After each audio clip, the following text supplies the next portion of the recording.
हातकणंगले पन्हाळा तालुक्यातील बाधित गावांमध्ये शक्तीपीठ महामार्गाविरोधात आंदोलन तीव्र झालं आहे।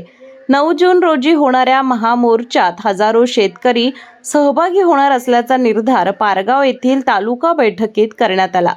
महामार्ग हा कंत्राटदारांच्या हितासाठी असून शेतकऱ्यांच्या विरोधात असल्याचा आरोप करण्यात आला आहे।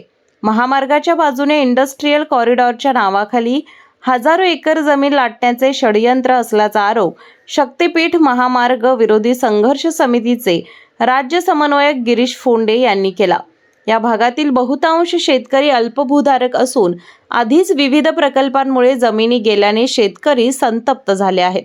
7 जून रोजी पारगाव येथे बाधित शेतकरी आणि नागरिकांचा तालुका मेळावा होणार आहे। या मेळाव्यात आमदार सतेज पाटील यांच्यासह विविध नेते मार्गदर्शन करणार आहेत।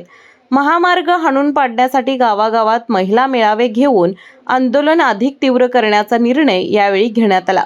यावेळी शिरीष कुमार जाधव, स्वाती क्षीरसागर, शिवाजी चौगुले, किसन नल्लवडे, महादेव देशमुख, आप्पासाहेब हुजरे, प्रताप पाटील यांच्यासह शेतकरी मोठ्या संख्येने उपस्थित होते।